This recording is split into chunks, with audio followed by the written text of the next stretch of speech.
My name is Daniel, I'm from Houston, Texas, and if there's one thing life has taught me, it's this: the people you love the most can hide the darkest secrets right under your nose. Secrets that will claw their way out of the ground no matter how deep you bury them. And when they finally surface, you'll wish you never uncovered them at all. What do you think you're doing? I roared, my voice ripping through the silence of the night as I stormed across the backyard. The air was damp, the grass slick with dew, but none of that mattered. My fists were clenched, my heart hammering so hard I could feel it in my throat. My son, my 16-year-old boy, was crouched over a shallow pit he'd carved into the earth, a shovel trembling in his hands, dirt smeared across his face like war paint. "Dad, stop," he stammered, wide-eyed, scrambling back as if I were a stranger, not his father. "Don't you dare tell me to stop," I snapped, snatching the shovel from his grip and throwing it to the ground. "It's 3 in the damn morning, Josh. 3 a.m. And you're out here like some grave robber, tearing up my yard like you've lost your mind." My voice cracked from the rawness of it, but the rage didn't falter. Josh rose to his feet, his chest heaving, his jaw tight. For a second, I swore I saw something defiant in his eyes, a challenge. "You don't understand," he muttered, his tone low but firm. "You wouldn't understand even if I told you. Try me," I barked, stepping closer, towering over him. "Because right now, you've got two choices: you tell me what the hell is going on, or I drag you inside and ground you until your 18th birthday." That was when he shoved me. Hard. My own son, this boy I raised, I fed, I protected, pressed his palms against my chest and pushed me back a step. I stumbled, my heel catching the edge of the pit. For a split second, I thought I was going to fall in, but I steadied myself, my hands curling into fists at my sides. "You wanna fight me, Josh?" I thundered, my voice echoing into the sleeping neighborhood. "You think you're grown now? You think you're a man?" His face twisted, his teeth gritted, and his words came out like venom. "I'm more of a man than you'll ever be." The world froze in that moment. Those words, cutting deeper than any blade, slamming into me harder than the shove itself. I saw red.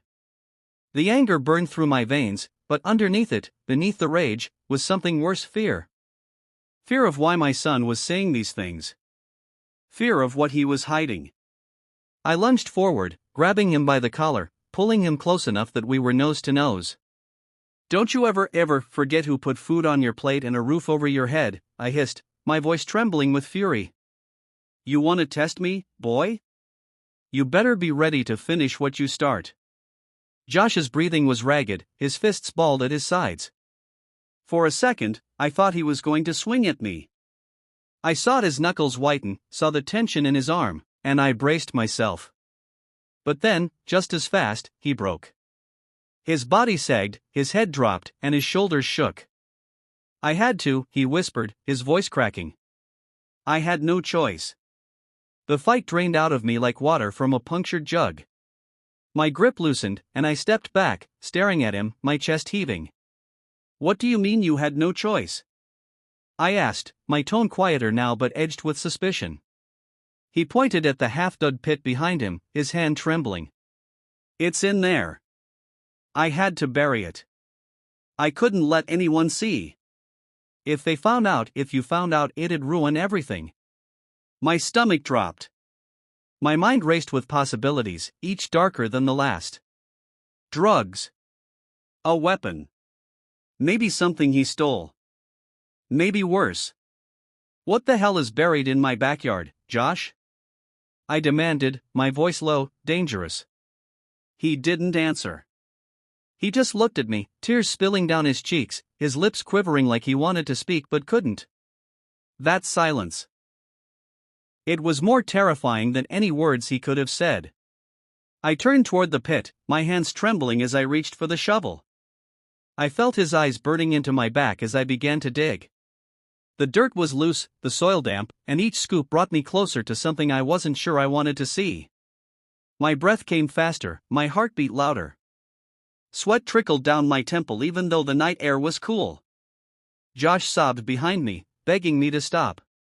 "Dad, please don't. Just let it stay buried. I swear it's better if you don't know." please. But I couldn't stop. I wouldn't stop. Because a father who turns away from the truth is no father at all. And the truth, no matter how ugly, always demands to be unearthed. And when my shovel finally struck something solid beneath the soil, a dull thud that sent a shiver crawling up my spine, I dropped to my knees and clawed at the dirt with my bare hands. The earth gave way, clumps falling away to reveal fabric. Dirty, stained fabric. A sheet. My heart seized. My throat went dry. I pulled harder, ripping at the ground until I uncovered the shape beneath the sheet, a shape too human to ignore. My fingers trembled as I pinched the edge of the cloth and began to peel it back. Josh screamed. Stop. Dad, please, don't look. But I had to look. I had to know. And when the sheet fell back, and the pale, lifeless face stared up at me from the earth, my blood ran cold. It wasn't just anyone. It was someone I knew. Someone I never expected to see in a shallow grave, hidden under my own backyard. And in that moment, as my son collapsed to the ground wailing, I realized this wasn't just about a fight at 3 a.m. This was about a truth that was about to tear my family, and maybe my entire life, apart. So if you think you know your children, if you think secrets can't grow roots right in your own backyard, you're wrong. Because when I tell you what I uncovered that night, you'll question everything you thought you knew. I couldn't move. My knees pressed into the damp earth, my hands frozen over the sheet as the pale face stared back at me. It didn't feel real. It couldn't be real. My backyard wasn't supposed to be a graveyard, and my son wasn't supposed to be the one digging in it. The world around me blurred, the crickets stopped chirping, the air seemed to stop moving, and the only sound I heard was my own heartbeat pounding in my ears like a war drum. Josh's voice broke the silence. His sobs ripped through the night as he clutched his head, his words tumbling out in panicked bursts. I didn't know what else to do. I didn't know where else to put her. I swear, Dad, I didn't mean for it to happen, I didn't mean. He collapsed against the grass, his body racked with guilt, his voice raw with desperation. And me? I couldn't look away from the corpse staring up at me, her lifeless eyes wide, her mouth slightly parted as though she'd been gasping for air in her final moments. It was Mrs. Turner. Our neighbor. The widow who lived 2 houses down. She'd brought us pies at Christmas. She'd waved to me every morning when I left for work. She was gentle, kind, almost grandmotherly. And now she was buried in my yard like some discarded secret, hidden beneath the soil where my son had hoped she would never be found. I staggered back, my hand flying to my mouth as bile rose in my throat. My legs felt weak, my vision swam, and I thought for a moment I might pass out. Josh, I whispered, my voice hollow, trembling. What did you do? He shook his head furiously, crawling toward me on his knees. His hands reached for mine, desperate, pleading. Dad, you don't understand. I didn't kill her. I swear to God, I didn't. She was already like that when I found her. My eyes snapped to him, now. Fury. Josh, look me in the eyes. Did you do this? Did you kill her? My voice cracked on the last word, a father begging for truth from his only child. His eyes locked on mine, glassy with tears but steady, almost defiant. No. I didn't.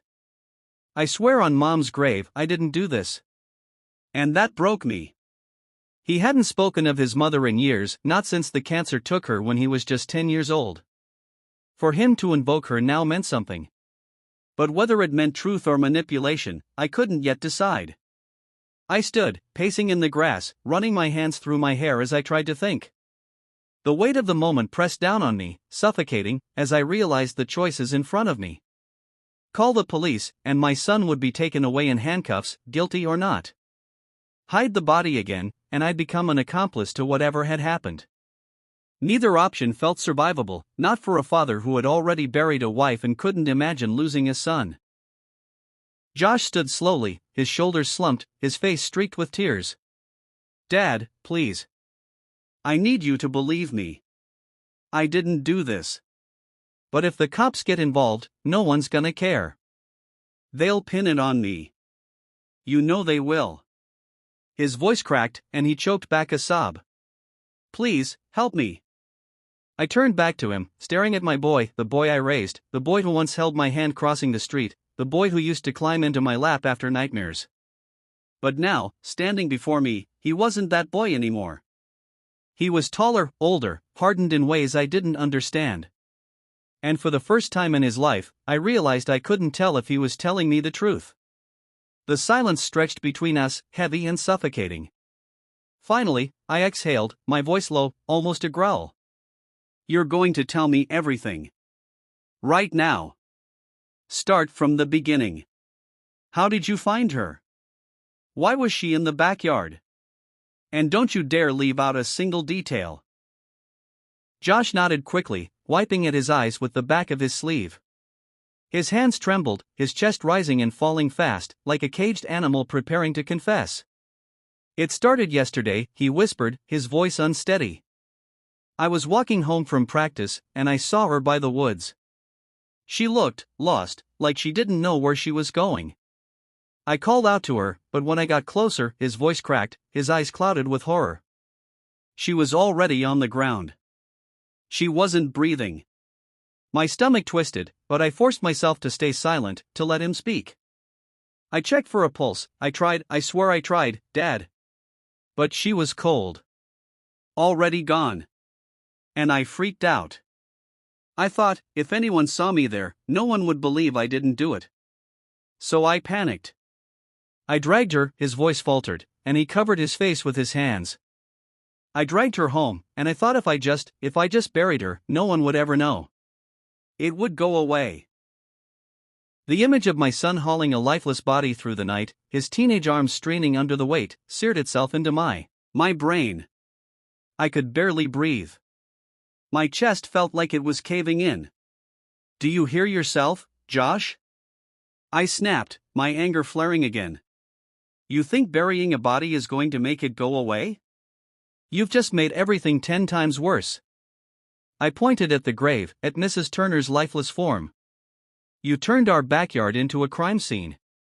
Do you understand that? If anyone finds out, they won't care about your excuses. They'll see a guilty kid and a father covering for him. His shoulders shook, his sobs breaking through the night again. I didn't know what else to do. I didn't want to lose you too. Not after Mom. Those words hit me like a punch to the gut. I felt my anger crumble, replaced by a crushing weight of sorrow. I sank to my knees again, staring at the ground, my hands trembling. He was just a boy, broken and scared, carrying the burden of something far too heavy for him to bear. And whether he was guilty or not, he was still my son. I reached for him, pulling him into my arms as he sobbed against my chest. My voice was a whisper, thick with tears. We'll figure this out. Somehow. But Josh, if you're lying to me, if you're hiding something, you need to know, the truth always finds a way out. Always. As I held him there, the body of Mrs. Turner lying just feet away, I felt the weight of a choice pressing down on me. A choice that would change everything. Call the police and risk losing my son forever. Or bury the truth deeper, knowing that secrets, no matter how well hidden, have a way of clawing their way back to the surface.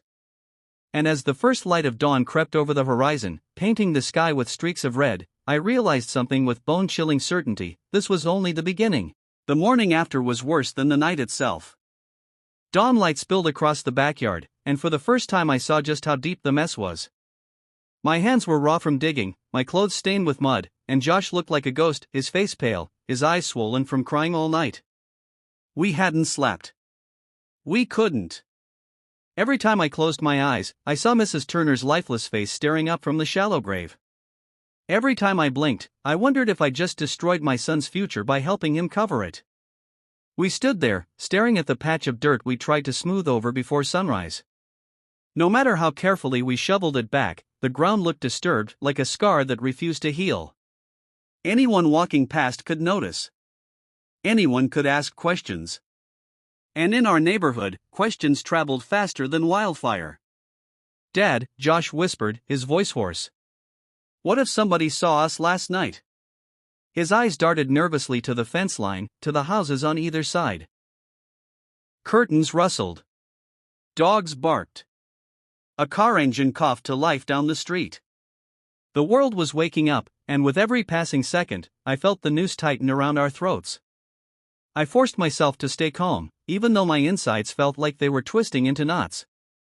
You go upstairs. Shower. Change. Act normal. The last thing we need is you looking guilty. I tried to sound firm, like I had a plan, but the truth was I had none. I didn't know how to erase a body from our backyard or how to scrub the guilt off my son's face. All I knew was that panic would get us caught faster than anything. Josh hesitated, then nodded and trudged toward the back door. Just before he disappeared inside, he turned back, his eyes wet with fear. You believe me, right, Dad? You believe I didn't kill her?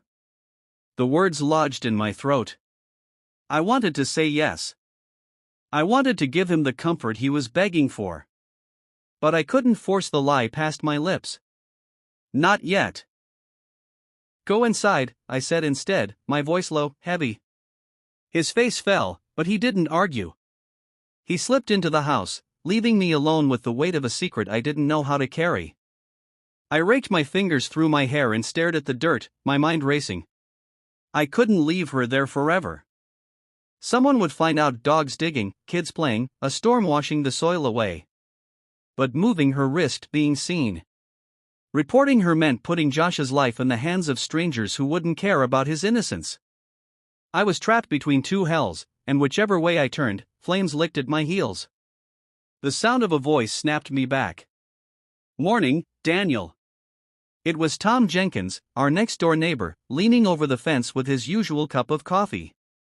My chest tightened, but I forced a smile, wiping sweat from my forehead. Morning, Tom, I said, trying to sound casual. My voice wavered, just slightly. Tom's eyes flicked to the dirt patch in the yard, his brow furrowing. You starting some landscaping project out here?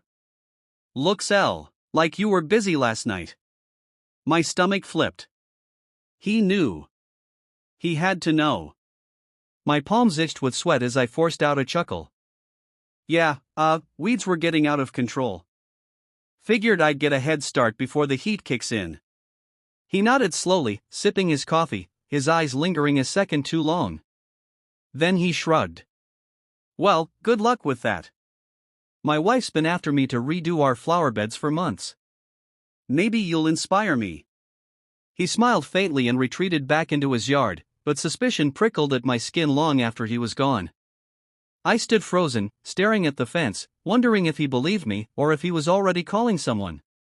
By noon, the neighborhood buzz had shifted. Mrs. Turner's absence hadn't gone unnoticed. Cars slowed near her house, people whispered on sidewalks. I caught snippets, hasn't picked up her mail, missed her doctor's appointment, left her porch light on all night. By evening, a patrol car rolled down our street, the sight of its flashing lights making my blood run cold. 2 officers knocked on doors, asking questions. When they reached mine, Josh and I sat on the couch, stiff as boards. My heart thundered so loud I was sure they could hear it. Mr. Miller, the taller officer, asked when I opened the door. We're checking in with neighbors about Mrs. Turner. She hasn't been seen in a couple days. You or your son notice anything unusual? My mouth went dry.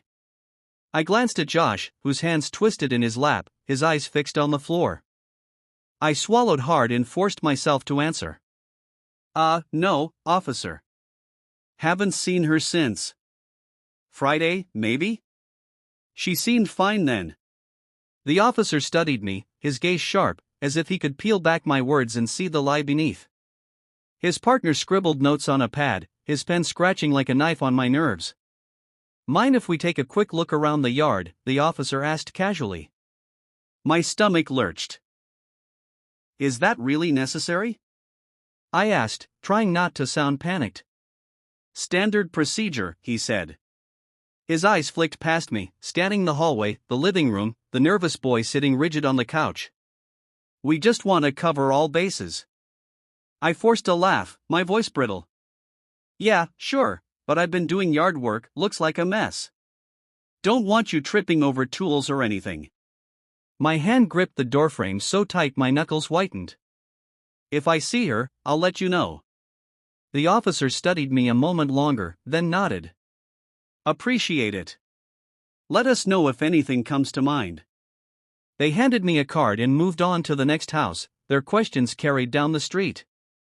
I shut the door, my knees nearly giving out as I leaned against it. Josh looked at me, his face pale, his lips trembling. "Dad, they're going to find out. We're screwed." I wanted to tell him he was wrong, that I had a plan, that everything would be fine. But the truth was gnawing at me, clawing at my insides. Secrets don't stay buried. Not bodies, not lies. And the eyes of the neighborhood were already on us. That night, I couldn't sleep. I lay awake, staring at the ceiling, my mind replaying the officer's voice, Tom's suspicious glance, Josh's trembling confession. And somewhere between midnight and dawn, a thought took root, one more terrifying than all the rest. What if Josh was telling the truth? What if he didn't kill her? That meant someone else did. And if that someone realized Josh had moved the body, if they realized we knew, then maybe burying her in our yard wasn't the biggest danger after all. Maybe the real danger was still out there. Watching. Waiting. And maybe they knew exactly where we lived. I woke up the next morning to silence. No birdsong, no neighborhood chatter, just an eerie stillness that clung to the air like a warning. My body ached from exhaustion, but my mind was wide awake, running laps inside my skull. Every shadow looked like a threat. Every sound felt like someone creeping too close to the truth buried beneath my backyard. Josh sat at the kitchen table, staring at a bowl of untouched cereal, the spoon trembling in his hand. He looked younger in that moment, smaller, fragile. My heart ached, but my head burned with doubt. Was he really innocent, or had he just learned how to look innocent? "Eat," I told him softly, trying to sound normal. "You've got school." His head snapped up, his eyes wild. "You're sending me to school? With cops crawling all over the neighborhood, asking questions? Everyone's gonna be talking about Mrs. Turner. They'll look at me. They'll know." His paranoia wasn't wrong. Word traveled fast in small communities, and a boy sneaking home late at night was the kind of detail that stuck in people's minds. I sat down across from him, lowering my voice. "You keep your head down, you hear me? No whispers, no stories. You act normal, or you'll give yourself away." He stared at me, his eyes pleading. "And what about you? What are you going to do?" I paused, my gaze drifting to the backyard through the kitchen window. "I'm going to find out what really happened."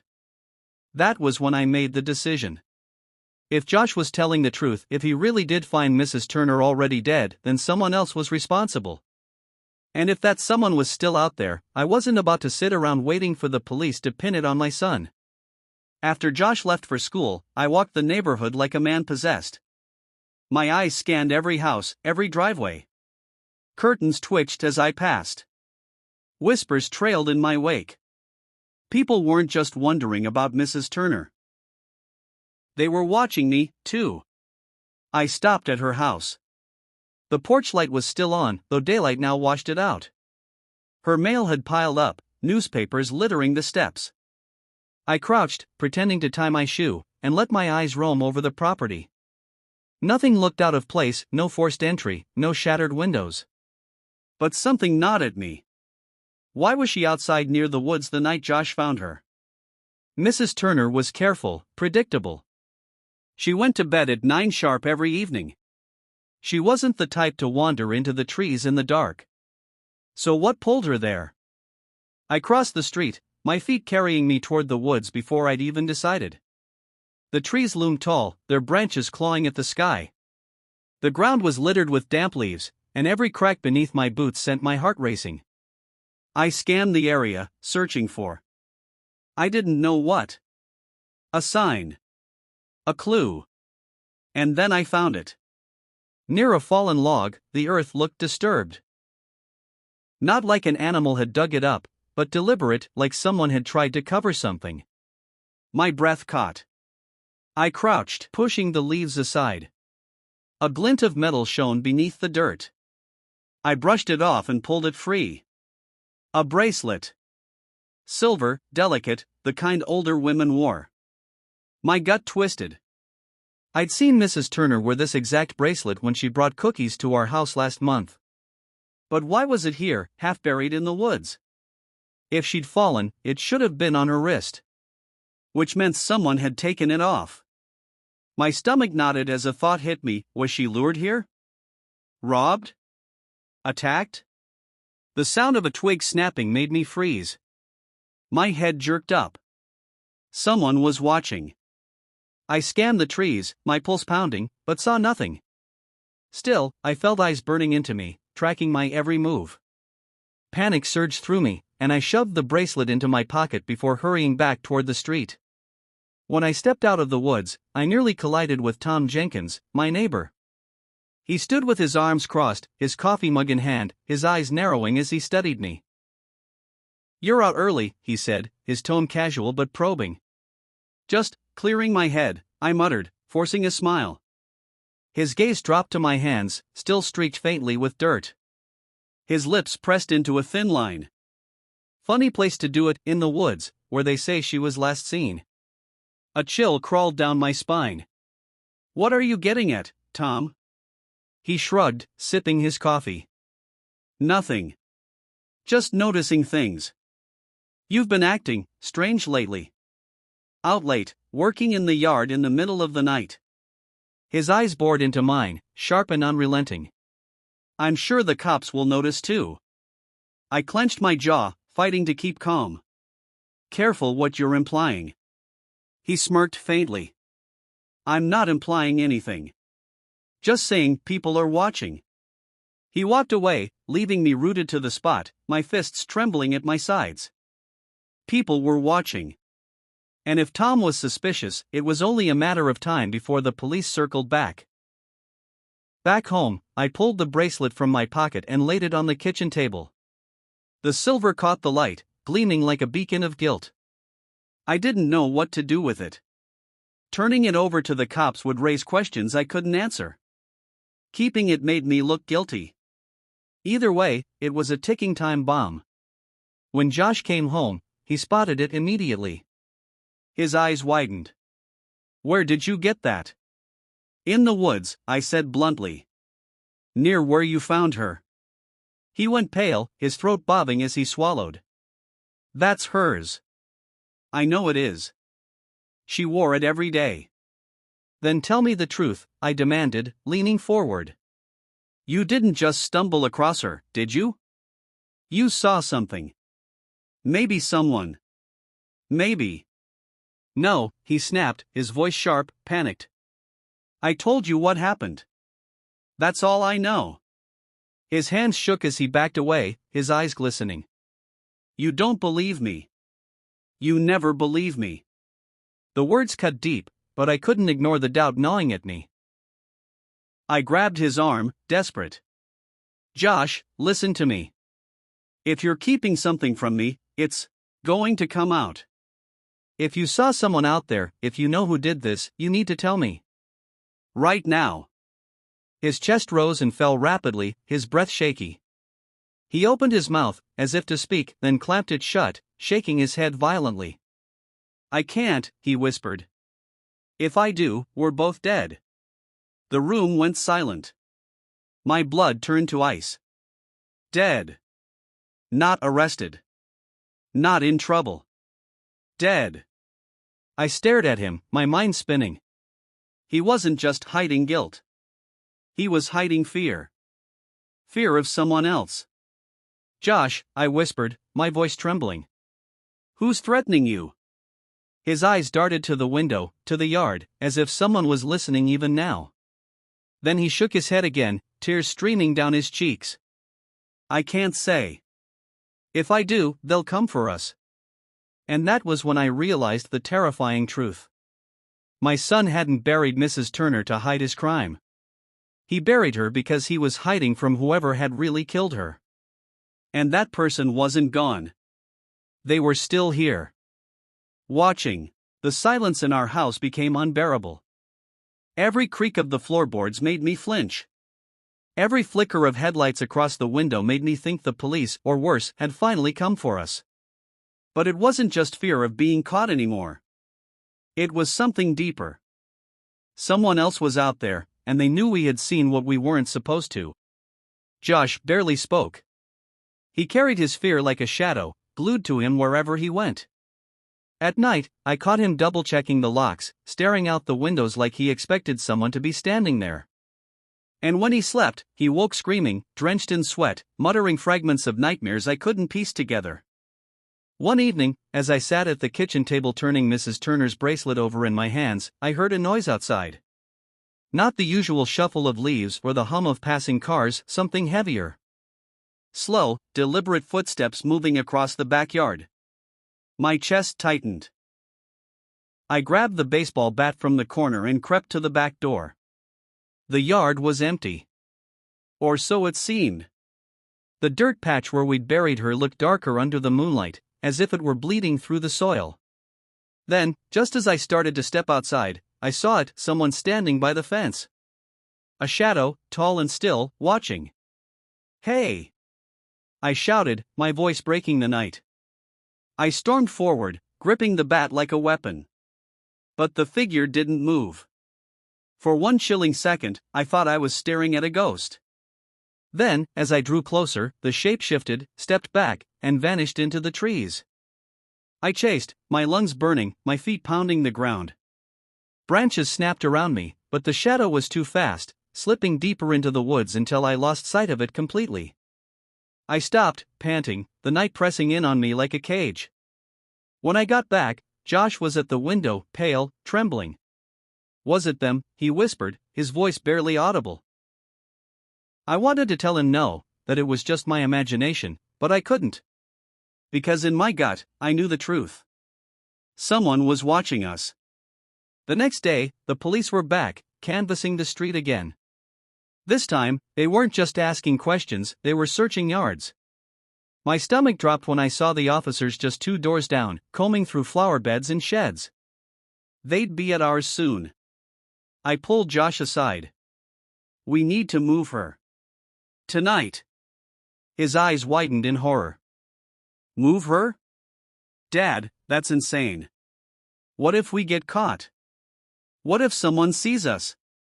What if they dig up the yard tomorrow?" I snapped. "What then? You think they'll believe your story if they find her body right under our noses?" He went silent, chewing his lip, his face pale. Finally, he nodded reluctantly.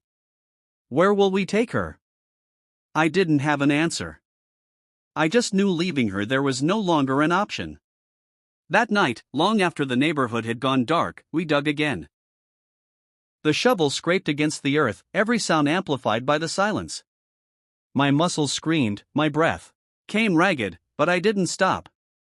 And then, as we pulled her free, I noticed something I hadn't before. Her hands. Her fingernails were broken, jagged, dirt-caked beneath them. She hadn't just been killed, she'd fought. Fought hard. And as I stared, my stomach turned cold, because etched into her skin, faint but visible, were scratches. Deep, defensive marks. I looked at Josh. His arms were bare in the moonlight, smooth, unmarked. No scratches. No bruises. Relief flooded through me, stronger than I expected. But it also meant one thing: whoever killed her wasn't him. It was someone else. And that someone else had been close enough for her to scratch. We wrapped her carefully, our hands shaking, our breaths shallow. Every rustle of the trees made me freeze, expecting the shadow to emerge again. When we finally lowered her into a deeper hole farther into the woods, I whispered a broken apology. Not for burying her again, but for not knowing how to give her peace. As we shoveled dirt over her body, Josh whispered, "They're going to come for us, aren't they?" I wanted to say no. I wanted to tell him we were safe now. But before I could speak, a voice echoed through the trees. "You shouldn't have moved her." We both froze, the shovel slipping from my hands. The voice was low, sharp, male. My heart pounded as I scanned the darkness, but I couldn't see anyone. Who's there? I shouted, my voice cracking. The trees gave no answer, just silence. But I knew someone had been there. Someone watching, waiting, letting us know we weren't free. We stumbled home, shaken, barely speaking. Every step I felt eyes burning into my back. By the time we got inside, Josh collapsed onto the couch, trembling. Dad, they know. They're playing with us. I sank into the chair across from him, gripping my head. He was right. Whoever killed Mrs. Turner wasn't running. They weren't hiding. They were here, circling us, making sure we stayed quiet. The next morning, Tom Jenkins knocked on my door. His smile was thin, his eyes cold. Heard some noise in the woods last night, he said casually, sipping his coffee. Sounded like shovels. My blood froze. You must have been hearing things, I said flatly. He smirked, leaning closer. Funny thing, Daniel. My brother's on the force. If I mentioned something, they'd come knocking pretty quick. His words weren't casual anymore. They were a threat. And in that moment, I realized maybe the killer wasn't some faceless shadow in the woods. Maybe the killer was closer than I thought. Josh stood behind me, his face pale, his eyes wide as he stared at Tom. And I saw it in his expression, recognition. Fear. After Tom left, I turned on Josh. What is it? What do you know? His lip trembled, his eyes brimming with tears. Dad, it's him. I saw him that night. Tom. He was there. That's why I couldn't say anything. He said if I told anyone, we'd both end up like her. The floor seemed to drop beneath me. My knees nearly buckled as the truth hit like a hammer. Tom Jenkins. The neighbor who always smiled, always waved. The man who stood drinking coffee while watching my every move. The man who lived just feet away from us. He wasn't just suspicious. He was the killer. And now he knew we knew. The air in our house felt heavier after Josh's confession. Every second, every noise, carried Tom Jenkins's presence. His laugh echoing across the street, the crunch of his boots on gravel, the way his porch light always flicked on when we stepped outside, none of it felt like coincidence anymore. He was watching us. Waiting. That night, I couldn't sleep. I sat in the living room, gripping the baseball bat, my eyes fixed on the window. Outside, Tom's porch light glowed like a single, unblinking eye. Around midnight, there was a knock at the door. Slow. Deliberate. Josh stirred upstairs, his voice breaking, Dad. I motioned for him to stay put. My hand shook as I opened the door. Tom stood there, a cigarette dangling from his lips, smoke curling into the night. His eyes glinted in the dim light. Evening, Daniel, he drawled, like we were old friends. Couldn't help but notice you've been restless lately. Digging in the woods, staying up late. You and the boy look tired. What do you want, Tom?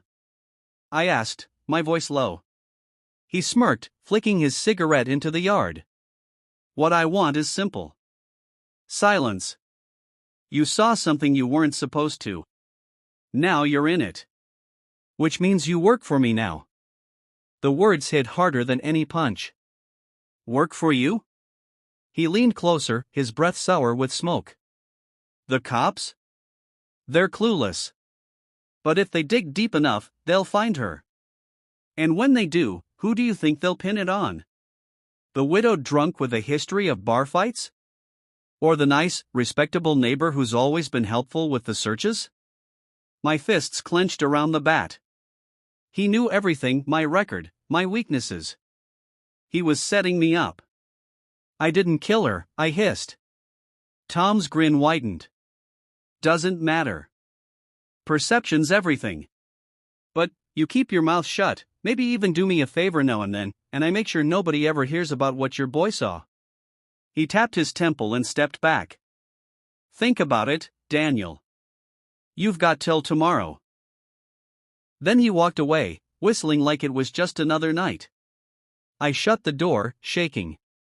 Josh came down the stairs, pale, terrified. "Dad, we can't let him." "I know," I cut in. "But if we go to the police without proof, it's our word against his. And he's already setting us up." For the first time in years, I wished my wife were still alive. I didn't know how to protect my son from this. But I knew one thing: Tom wasn't going to stop until we were crushed or until he was. The next day, the police returned.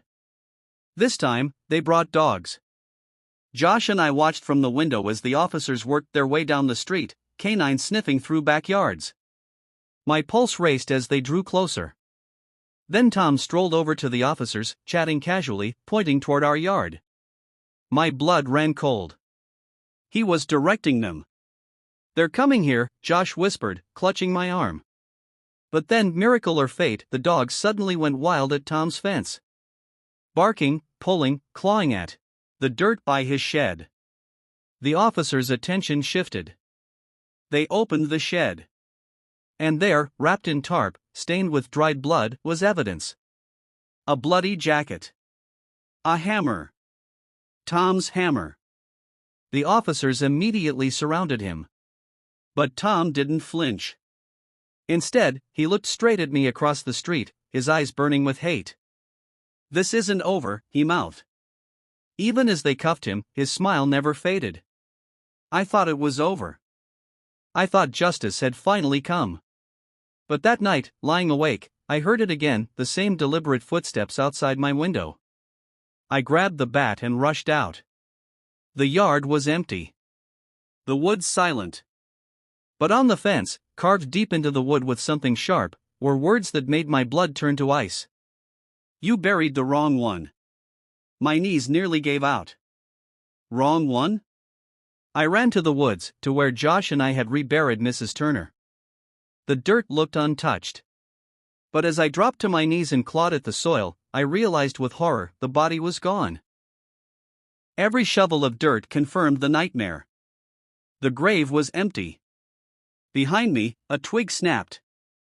I spun, my chest heaving, my heart slamming against my ribs. But the trees stood still, black and silent. Then, faintly, drifting through the woods came a sound I'll never forget. A laugh. Low. Mocking. And not Tom's. I staggered home, my mind unraveling. If Tom had planted the evidence, if the body was gone, then who had been watching us all along? Josh sat waiting, his face white with fear. "Dad, what's happening?" I swallowed hard, forcing the words out. "I don't know, son. But whoever killed her, they're still out there." He stared at me, trembling. "Then who's going to protect us?" I looked at him, my son who had seen too much, carried too much. And I knew the answer, whether I wanted it or not. "I will," I said, gripping the bat tighter. But inside, I wasn't sure I believed it. Because in the shadows, the real killer was still out there. Watching. Waiting. And this time, I wasn't sure if we'd survive when they came back. The cops thought they'd caught the murderer. But as I lay awake that night, listening to footsteps outside my window, I realized the nightmare had only just begun.